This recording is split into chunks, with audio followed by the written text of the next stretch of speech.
강민의 잡지사 5월호 21번째 페이지, 어른을 위한 수학여행을 기획하는 역사여행 전문회사 여행이야기의 대표님이십니다. 박광일 선생님과 함께합니다. 어서 오세요. 안녕하세요. 박광일입니다.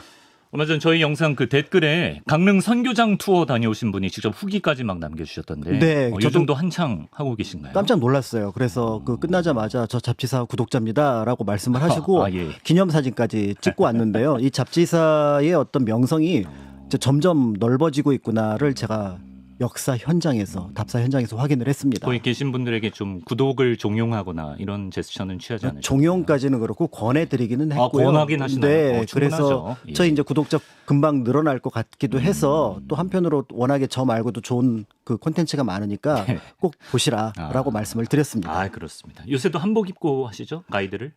그 프로그램에 따라 좀 달라요. 그래요? 어떤 거는 갓 쓰고 하고요. 어떤 거는 그냥 약간의 그 요즘 좀 변형시킨 좀 세련된 한복 이런 걸 입기도 하는데, 지금 거기서 하는 프로그램은 세련된 한복을 입고 세련된 합니다. 한복. 네. 예.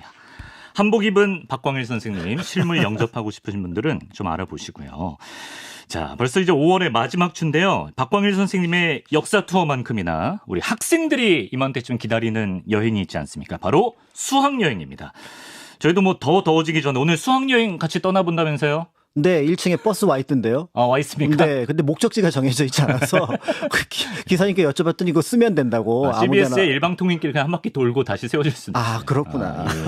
예. 방송해야 되기 때문에. 그렇죠. 그러니까 아마 이제 말씀하셨던 것처럼 이제 그 중학교, 고등학교 시절 사실은 기억에 남는 것 중에 하나가 수학여행이었을 것 같은데, 그렇죠. 또 요즘은 또 어떤지 모르겠어요. 또 안전 문제라든지 그다음에 여행 자체가 귀해지지 않았던. 그러니까 예전에는 제 첫 기억이 첫 경주 갔을 때 수학여행으로 갔었거든요. 근데 첫 여행의 기억이? 그렇죠. 그러니까 좀 멀리 간 여행. 그 중에서도 제가 가고 싶었던 것이 경주였는데, 네.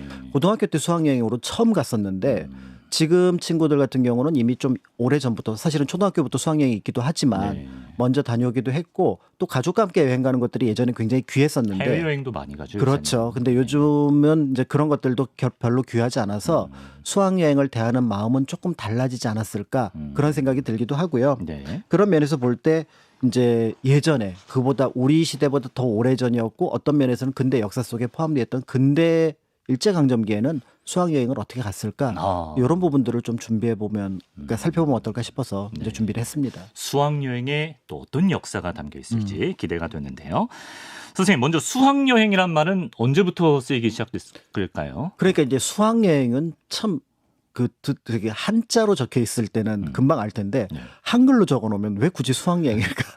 좀 가기 싫은 느낌. 그렇죠. 가기가 싫어지는데. 그 수학은 아니잖아요. 그렇죠. 그러니까 배우고 그다음에 닦는다라는 의미의 이제 수학이 될 것 같은데요. 네네. 1901년 황성신문에 수학여행이라는 낱말이 처음 등장을 합니다. 그것도 우리나라 얘기가 아니라 러시아 해삼위에 있는 동양어학교가 수학여행을 간다.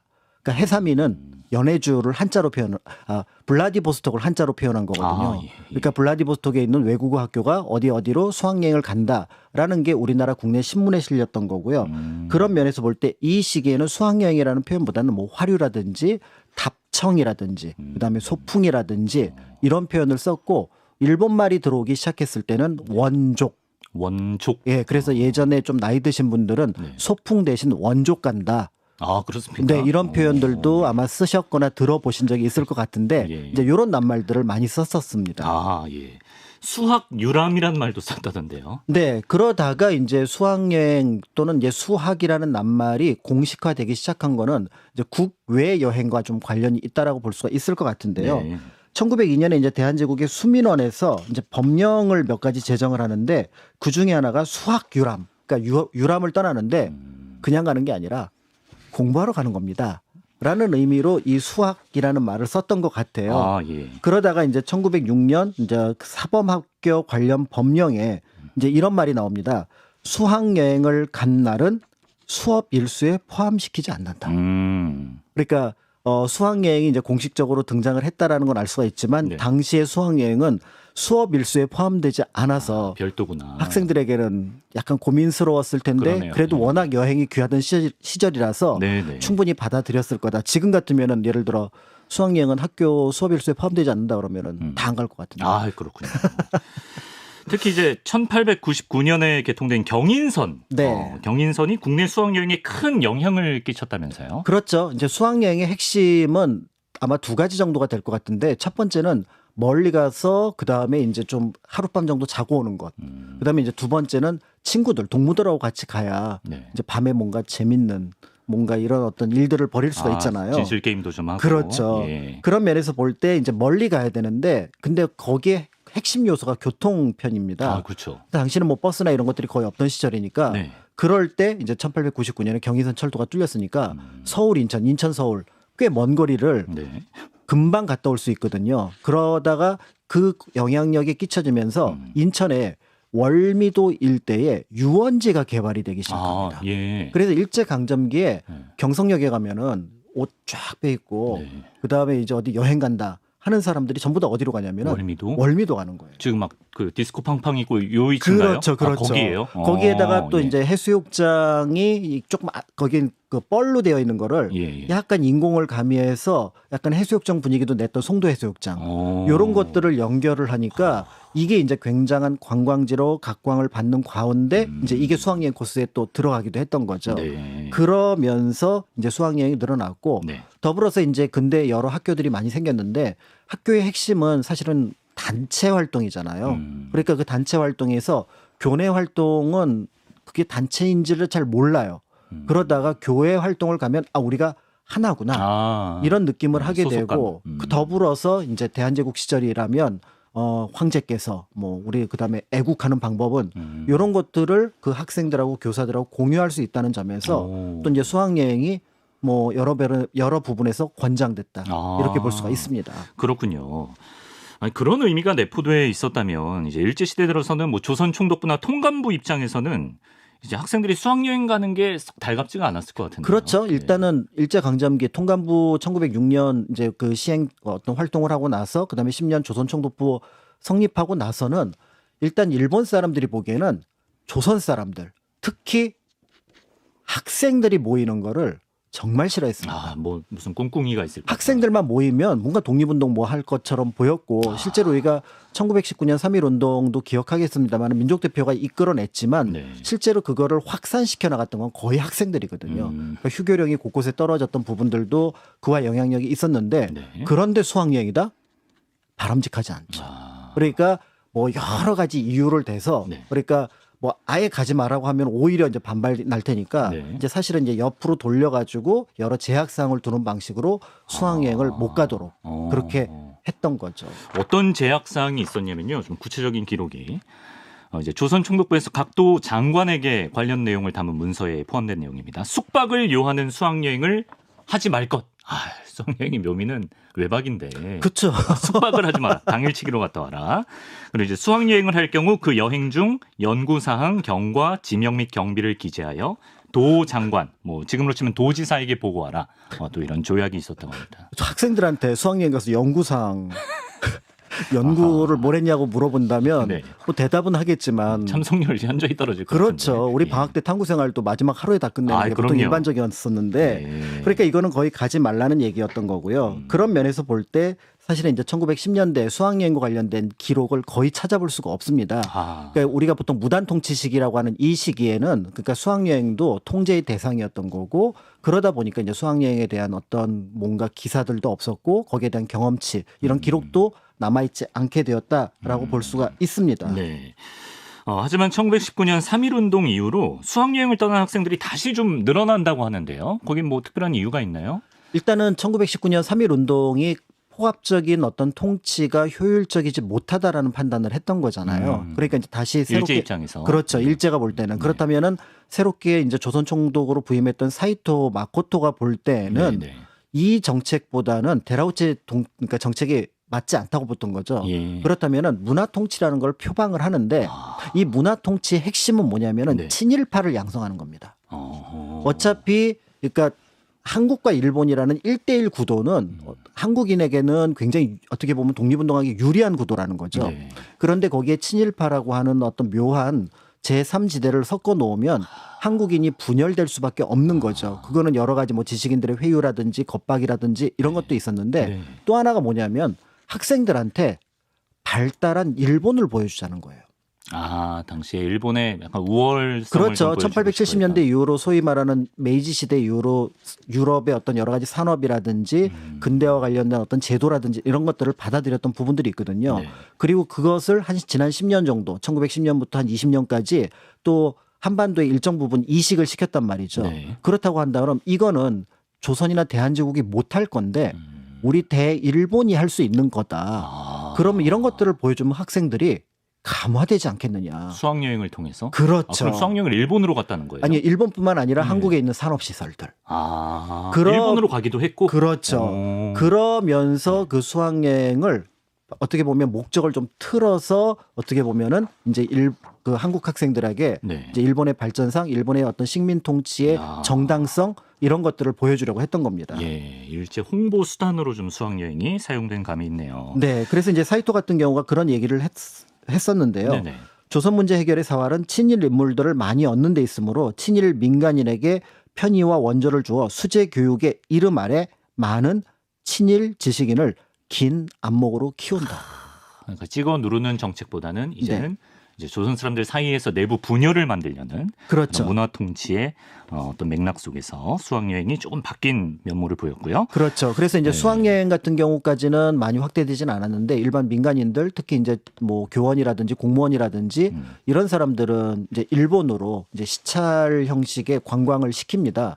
그러면은 자연스럽게 일본의 굉장히 발달한 산업 시설을 보고 야, 우리 조선 사람은 안 되겠어. 조선은 힘들겠어. 아, 예. 이런 어떤 느낌과 함께 일본이 참 대단해. 요 분위기를 만들어내려고 했던 부분들이 있었고요. 네. 이제 그러다 보니까 이제 부간페리라고 그러죠. 그러니까 부산에서 시모노세키까지 가는 아, 그 배를 타고 많이 일본에 이제 도착을 해서 일본 여러 곳을 이제 찾아봤던 겁니다. 그렇군요. 그러면 그때는 이제 수학여행에 참가하는 그 인원의 규모나 경비는 어느 정도 수준이었어요? 일단 학교에 따라서는 다른데요. 네. 학교에 따라서 제일 적은 숫자 같은 경우는 11명 정도가 어. 갔다라는 기록이 있고요. 네. 많이 갔던 경우는 한 800명까지 갔다는 기록이 있습니다. 그러니까 네. 지금하고 거의 뭐 비슷한 규모라고 볼 수가 있는데요. 음. 그런데 이제 가장 큰 문제는 당시 교통편이나 그다음에 어떤 숙박 이런 것들이 굉장히 드물었고요. 당연히 비쌉니다. 아. 그러니까 경비 자체가 만만치 않았던 거예요. 예. 그래서 뭐 50원에서 뭐 많을 때는 뭐 외국으로 갈 때는 몇백 원까지 지금으로 치면은 몇백만 원 이상의 비용이 들어갔다는 점에서 네네. 이제 당대 학부모들에게는 이게 이제 딜레마인 거죠. 우리 애를 학교를 보냈는데 네. 수학여행을 가느냐 못 가느냐. 네. 그러니까 결국은 이제 고민해서 만든 게 한 4년 5년 정도 4년 정도 보통 학교를 다니는데 네. 그러면 1학년 때부터 돈을 모으기 시작하는 거예요. 아. 그래서 1, 2, 3학년 모았다가 네. 4학년째 되는 날 아. 수학여행을 가는 방식으로. 네, 4학년 수학여행 꼭 보낸다. 그렇죠. 어. 근데 실제로 우리 세대도 그렇게 했어요. 아, 그러셨어요? 네, 우리 세대도 고등학교 1학년 때 보통 수학여행을 가는 학교도 있긴 하지만 네네네. 보통 2학년 때 많이 가는 이유가 뭐냐면 1학년 때 4번 등록금 낼 때 네. 돈을 모아요. 아. 그러면 그 4번이 일단 모이고 그다음에 이제 2학년 때 뭐 봄에 가든지 가을에 가든지 하면 5번이 됐든 6번이 됐든 모이잖아요. 그 비용으로 갔어요. 아, 정말 그러니까 부모님들 감사해야 돼요. 그러니까 우리 때만 네. 하더라도 사실은 수학여행 비용이 약간은 때에 따라서 굉장히 큰 부담으로 부담스럽다. 다가왔다라고 볼 수가 있습니다. 예, 지금도 뭐 인당 뭐 60만 원 막 이런데 기사 나오고 그러잖아요. 아, 그렇게 비싼가요? 아, 그런 데가 있대요, 어. 지금도. 목적지는 주로 어디였을까요? 저희 때는 뭐 경주 아니면 제주도, 뭐 저는 이제 대전 사람이라 공주 이런 데도 가고 예, 그랬는데. 공주로 수학여행을. 예. 공주 좋죠. 예. 그러니까 서울 사람들이 사실은 모르는 것 중에 하나가 서울이 수학여행 목적지가 되는 부분들이 많잖아요. 이제 그런 것들이 있는데 당시 이제 수학여행 목적지도 외형상으로는 역사 유적지를 축으로 합니다. 네. 그래서 이제 서울이라든지 평양, 개성, 경주, 수원, 부역, 강화 요거를 축으로 하는데 그런데 이제 일제가 아까 지향했던 어떤 식민 통치의 정당성을 유지시키기 위해서는 산업 시설을 많이 넣어야 돼요. 그러다 보니까 어디가 더 추가가 되냐면 인천, 진남포, 신의주, 원산. 아, 항구도시. 공업 시설이 많은 데요. 비료 공장이라든지 그다음에 그 진남포라든지 인천 같은 경우 간문이라든지 예. 이런 것들이 있어 가지고 당대에 보면은 이제 여러 가지 어떤 목적지들을 볼 수가 있는데 네. 예를 들어서 수원으로 가서는 권업 모범장이라고 그래서 어쩌게 농사 시범을 보이는 예. 근데 그것도 굉장히 농활 아닌가요? 이거는 수학여행이 아니에요. 그게 이렇게 뭐 묘종 그러니까 어떤 종묘가 막 자라고 있거나 이런 예. 것들을 보게 되는 것만으로도 굉장히 어떻게 보면은 이런 기술들이 있었어? 그런 것들을 보게 되고요. 예. 그다음에 진남포 가서는 일본 군함이 정박해 있는 모습. 아유. 그다음에 인천의 관문 이런 것들을 보면서 와 대단히 거창하다, 규모가 크다 이런 것들을 봤던 부분들이 있는데 네. 실제로 이제 이런 수학여행이 이루어지기 위해서는 해당 지역 지자체라든지 그다음에 군부대의 어떤 협조가 있어야 됐었거든요. 네. 그러니까 이런 협조가 잘 이루어졌고 이런 목적 속에서 이루어졌다 이렇게 볼 수가 있는데 저희 때도 예. 포항제철 포항제철로 수학여행 가셨나요? 경주 가면은 포항 가잖아요. 겸사겸사. 네, 그래서 포항 그럼 가는 괜찮지. 집이 있고 그다음에 경주 가서 울산 가는 집이 있어요. 현대중공업이나 자동차 보러 가는 집들도 있어서 산업역군을. 네, 그래서 네. 그래서 그 경주의 그 숙박촌 안에 도착을 하면은 각각 가지고 있는 기념품이 달라요. 그렇군요. 네, 그래서 예. 포항제철에서 준 기념품을 가지고 있는 학생들도 있고 현대에서 준 기념품을 가지고 있는 학교들도 있어서 네. 서로 이제 저녁에 만나면 이렇게 보면은 니네는 현대 갔다 왔냐? 우리는 포철 갔다 왔다. 뭐 이런 식으로 했던 기억이 있었는데 일제강점기 때랑 크게 다르지 않으시네요. 다만 이제 그게 우리나라라는 거. 우리나라라는 거. 저거는 저거는 예. 너무 나라가 만들어 놓은 조금 속상하는 부분이 예. 있지만 이거는 자부심이죠. 그렇죠. 그런 부분들이 있었습니다. 그렇습니다. 좀 박광일 선생님께서 당시 그 지역별 수학여행 스팟을 좀 자세히 찾아서 정리해 주셨는데. 네, 기사 속에 등장했던 부분들을 좀 찾아봤는데요. 네네. 서울 같은 경우는 이제 총독부 인쇄소, 그다음에 노량진 수도 수원지, 그러니까 수도와 관련된 것들이 굉장히 중요한 산업 시설이었고요. 그다음에 이제 그러니까 창경궁에 있었던 동물원과 박물관, 그다음에 상품 진열장, 그다음에 남산 공원. 상품 진열. 수학여행 어디가 나 상품 진열장가 이건? 근데 이게 상품 진열장이 예, 일종의 예. 박람회장이에요. 그러니까 또 다른 느낌이. 지금처럼 우리가 알고 있는 이렇게 뭐 백화점 매대가 진열대가 아니라 예. 전시관이라고 보시면 되고요. 예. 그다음에 이제 평양 같은 데는 뭐 숭실중학교가 조금 이제 명문 학교였기 때문에 명문 학교 탐방 그런 의미가 있었고요. 네. 그다음에 을밀대. 을밀대 부럽다. 그렇죠. 을밀대는 부럽네. 저도 평양을 딱 한 번 가봤는데 예. 을밀대를 못 가봤어요. 냉면집밖에 못 가봤어요. 냉면집만 가봤습니다. 예. 평양 가서. 평양냉면집. 평양에 가서. 부럽네요. 예. 그다음에 이제 예. 제당회사, 그다음에 탄광, 항공대, 그다음에 시멘트 회사, 그다음에 군부대였던 77년대. 시멘트 회사. 아니 당대는 이렇게 컸다니까요. 그렇죠. 네. 포항제철이랑 뭐 예. 그리고 그렇죠. 이제 일본 같은 경우는 이제 야하타 제철소라든지 제철소. 그다음에 예. 공장 박람회장 이런 것들을 가서 이제 우리가 알고 있는 수학 여행의 목적이 어떤 것을 염두에 두고 있었는지를 어느 정도 짐작해 볼 수가 있었고요. 네. 드물지만 앞에서 말씀드렸던 것처럼 만주나 일본으로 수학여행을 가는 학교들이 있었습니다. 네. 그러니까 그런 학교들은 이제 이런 것들을 목적지로 해서 다녀왔고 그게 어떻게 보면 일본의 어떤 선전장을 다녀온 셈이 되는 거기도 합니다. 그러네요. 이게 핵심입니다. 일본의 목적은 일본을 선전하고 좀 통치를 정당화하는 데 목적이 있었는데 근데 이게 일제의 뜻대로 잘 안 됐다고 하던데 이게 무슨 얘기인가요? 그러니까 이제 어떤 정책을 만들어서 시행하고 이런 목표 속에서 어떻게 진행을 하잖아요. 네. 그런데 이제 거기에 참여하는 사람들이 결국은 어떤 그냥 이렇게 생각하는 사람들이기 때문에 그 사람들이 그 목적과 다른 것으로 변화되는 경우가 종종 있습니다. 네. 그러니까 일제는 그 사이토의 생각은 이런 방식으로 하면은 어떻게 보면 친일하는 사람을 늘리겠다라고 했지만 그 안에서는 전혀 다른 움직임이 두 가지가 하나가 있었는데요. 예. 첫 번째는 이제 교사들입니다. 교사들이 볼 때는 수학여행 가서 이제 이런저런 얘기를 하다 보면은 특히 강화도로 수학여행을 갔나 봐요. 그럼 거기 운요 사건, 그다음에 신미양요, 병인양요 이런 얘기 하잖아요. 네네. 우리는 왜 당했을까?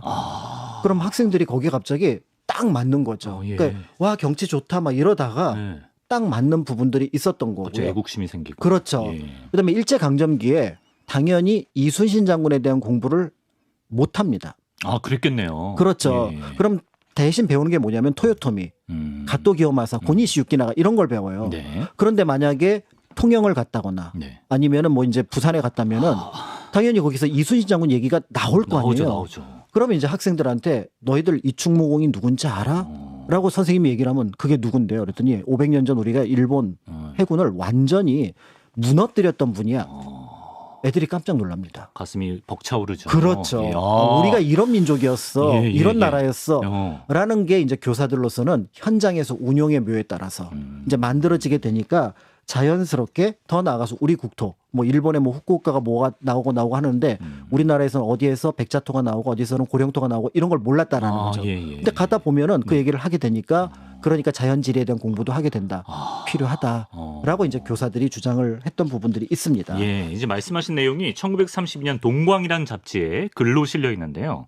이제 가등청정 가토기요마사가 풍신수길 도요토미 히데요시의 부하로 용장이라는 것은 알지만 이 충무공이 누구시며 무슨 일을 하신 이인지도 이제 학생들이 모르며 아키타현이 석유가 많이 나는 것은 알지만 조선 땅에 묻힌 석탄이 얼마나 되는지는 모른다. 이걸 좀 한탄하는 글이 실릴 정도로. 그렇죠. 그러니까 이제 자연스럽게 수학여행은 필요하다. 여기에 이제 이게 방점이 찍혔다고 볼 수가 있습니다. 그러네요. 그리고 이제 당시 학생들도 수학여행을 굉장히 가고 싶어 했던 모양입니다. 수학여행을 허락해달라고 시위를 하는 경우가 있었나요? 그렇죠. 학생들은 또 목적이 달라요. 선생님은 이제 가서 막 이충무공 얘기하고 그치. 강화도의 어떤 역사의 아픔 막 이런 걸 얘기를 하고 있는데 네네. 학생들은 야, 우리 몇 박이야? 2박, 3박. 숙소 어디야? 예. 거기가 뭐 먹어? 어쩔 수 없지. 학생들 입장에서는 설레죠. 그러니까 이제 학생들은 부모님에게 큰 폐를 끼치는 줄 알면서도 또 이게 굉장히 귀한 기회이고 무엇보다도 친구들하고 네. 한밤중을 그렇게 몇 시간 동안 몇 날 며칠 붙어 있을 수 있잖아요. 네. 너무 기대가 되는 거예요. 그래서 기대가 돼서 뭐 다녀온 학교들은 다녀왔을 텐데 문제는 뭐 학교 정책이라든지 뭐 아니면 경제 사정이라든지 총독부의 정책에 따라서 수학 여행을 못 가게 되는 경우가 있습니다. 네. 동맹 파업에 들어가는 거예요. 동맹 파업? 파업 휴학. 휴업을 한다고? 휴학에 들어가는 예. 거예요. 그래서 아니 왜 우리 수학 여행을 소풍으로 바꿉니까? 네. 왜 당일치기로 바꾸냐? 네, 그래서 이제 저기 서울에 있었던 그러니까 여러 학교들이 있는데 특히 여학교들도 수학여행만은 양보 못한다. 그래서 원족이 웬 말이냐? 그렇죠. 이게 원족 소풍이 웬 말이냐? 원족 원할머니 족발 백상할 때 원족이지. 원족이 뭐 웬 말? 그래서 우리는 수학여행을 원한다라고 해서 동맹휴학을 했는데 각지의 학교들이 그 동맹휴학 기사들이 여러 개가 있는데 뭐 예를 들어 뭐 일제의 어떤 뭐 교육 정책이라든지 교사에 대한 부당한 대우 납득이 되지만 또 이런 걸로도 휴업을 했다. 근데 오히려 여기 많은 학생들이 공감을 했을 것 같아요. 몇 년을 기다려왔는데. 그렇죠. 예. 그리고 선배들이 또 엄청 자랑을 했을 그렇죠. 거 아니에요. 기대감이 증폭되죠. 야, 거기 가면 내가 해놓은 메모 봐라. 그리고 내가 거기에 써놓은 것들이 있고, 그 다음에 거기 누구 하트 뭐 이런 것들. 그치. 그런 것들을 해야 사랑이 되는데 뽑히네. 이걸 못하게 되니까. 그래서 어느 학교가 어디 곳으로 수학여행 간다 정보 다 취득했을 거 아니에요. 예. 근데 그 학교랑 못 만나는 거 아니에요. 뭐 이런 것들에 대한 생각을 해보면은 그러니까 결국 수학여행은 총독부의 생각과 그 다음에 또 교사들의 생각과 또 학생들의 생각이 조금씩 그 목표하는 부분이 운용의 어떤 처음의 취지하고는 상관없이 달라지고 있구나라는 네. 걸 볼 수가 있습니다. 일제의 의도와는 좀 달라졌다라는 겁니다. 자, 이렇게 학생들도 수학여행을 가고 싶어하고 좀 관심이 커지고 수요가 늘어나면 아까 좀 열악하다고 하셨던 교통이나 숙박시설도 조금 보완이 돼야 될 것 같은데요. 그렇죠. 이제 근대의 시작 가운데 하나가 여행의 대중화라고 볼 수가 있는 거고요. 여행의 대중화는 경제적인 어떤 넉넉함과 더불어서 교통과 숙박시설의 확충입니다. 네. 이게 없으면 여행을 할 수가 없는 거죠. 그러니까 이미 이제 기존에 1905년 6년에 경부선 경의선은 뚫려 있었으니까 그거는 이제 활용을 하는데 예를 들어 관광 목적으로 많이 갔던 데는 금강산이거든요. 그럼 금강산은 수요 조사를 합니다. 그랬더니 여기는 경제성이 있다고 판단해서 우리나라 최초의 관광철도인 전기철도를 만들어요. 그래요. 예, 그 작업이 이제 1920년대 시작해서 30년대 초반에 이제 시작이 되고요. 이제 더불어서 이제 각 지역의 유명한 숙소들 이 등장을 합니다. 그래서 한꺼번에 몇백 명을 수용할 수 있는 여관들이 이제 등장을 하게 되면서 그러면서 이제 수학여행의 기반 시설이 만들어지고 조금 더 널리 퍼졌다 이렇게 볼 수가 있습니다. 네. 예를 들어 이제 경성 같은 경우 서울에는 전동여관, 개성의 송도여관, 원산의 통전여관 이런 곳들은 뭐 수백 명씩 수용을 했다 이렇게 남아 있는 거죠. 지금으로 치면 뭐 수련원이나 리조트 느낌도 나네요. 수련원보다는 리조트에 가깝지 가깝다? 않을까? 호텔에 가깝지 않을까라는 생각이 듭니다. 그러니까 옛날 생각해 보면은 누가 해주는 밥을 먹는다? 이것만 해도 정말 감지덕지한 일인 것 같아요. 선생님도 선생님도 그러셨. 아니 박광일 선생님도. 그럼요. 여행에 갈 때 갈 때 사람들이 사실은 왜 좋은지를 모르는데 그 중에 하나가 뭐냐면 밥 먹고 설거지 안 해도 되잖아요. 갑자기 주부 청소 안 해도 되잖아요. 그러니까 물론 저희가 비용은 지급하고 지불하지만 그렇죠. 그런 것들인데 아마 이 당시에도 이제 그런 것들을 느끼지 않았을까. 거기에 이제 각 지역의 특식들이 있잖아요. 맛있죠. 그러면은 뭐 그런 거 생각해 보면은 예나 지금이나 좋지 설렘은 똑같았을 것 같습니다. 그러니까 여행의 설렘 이런 것들이 있었던 것 같습니다. 그렇습니다. 자, 이제 마치면서 이제 앞서 비용적인 부분에 대한 이야기가 나왔습니다만 지금도 수학여행 비용이 굉장히 커서 이슈가 되기도 하지 않습니까? 그때는 얼마나 심했을까 관련해서 당시 동아일보에 사치의 계절이란 글이 기고가 된 거를 제가 읽어드리겠습니다. 얼마 있으면 각 학교에서 수학여행이 있을 것이다. 수학여행도 매우 좋은 일이나 그것도 의식이 족한 자에게, 여기서 의식은 이제 옷과 그 식량, 의식이 족한 자에게 하는 말이다. 집에서는 늙은 부모 어린 처자가 기아를 참고 모아보내는 학비로 경주 부여 평양에 사나흘을 특별한 뜻 없이 돌아다니게 하는 것은 큰 사치요 낭비가 아닐까. 경성역에서 학교 당국자가 수백 원어치 차표를 사는 것을 볼 때 그 수백 원의 지전에서 늙은 학부형의 피땀이 뚝뚝 떨어지는 듯하여 전율을 금치 못한다. 등골 브레이커 아니냐 이 얘기죠. 그렇죠. 네. 그러니까 이제 이 앞에서 교사의 수학여행 찬성론도 어떤 의미가 있고요. 네. 지금 이 기자의 반대론도 또 어떤 의미가 있을 것 같습니다. 네. 그러니까 이제 이상과 현실 사이에서 이제 사실은 우리가 여행을 이제 고민을 했던 부분들이 있었는데 이제 일제 강점기는 그 이상과 현실 사이에 조금 더 복잡한 부분들이 이제 개입이 되어 있었지만 네. 이제 그런 부분들을 어떻게 지혜롭게 판단하느냐. 그러니까 이만큼 큰 비용을 들였으니까 거기에 대한 어떤 효과를 명확하게 우리가 인식을 할 거냐 아니면 그렇지 않으면 포기를 할 거냐 이런 부분들도 당대 고민이었을 거다라는 생각이 드는데요. 네. 이제 그런 부분에서 어쨌든 이 수학여행을 좀 지혜롭게 만들어 가려고 했던 노력들이 그 시대에도 있었다면은 현대에도 이제 수학여행의 틀이 많이 바뀔 것 같아요. 앞에서 말씀드렸던 것처럼 이제 수학여행을 그렇게 설레는 학생들이 많지 않기도 하고 네. 또 한편으로 수학여행에서 굉장히 여러 조심해야 될 부분들이 있지만 네. 또 그럼에도 필요하다고 주장하는 분들이 있거든요. 그렇죠. 이제 그런 부분들을 좀 잘 묶어내는 작업들이 필요하지 않을까라는 네. 생각이 듭니다. 참고로 이제 충청남도 교육청이 올해부터 초중고등학교 모든 학생에게 수학여행 경비를 전액 지원하기로 했다는 소식인데요. 뭐 여행 가는 건 좋지만 뭐 경제적인 부담 때문에 소외되는 학생은 뭐 절대 없도록 좀 신경을 써줘야 할 것 같고 또 무엇보다 안전한 여행이 될 수 있게끔 또 많은 사람들이 노력을 해야 할 것 같습니다. 자, 이렇게 오늘은 박광일 선생님과 우리 수학여행의 역사에 대해 알아봤습니다. 선생님 오늘 말씀 고맙습니다. 감사합니다.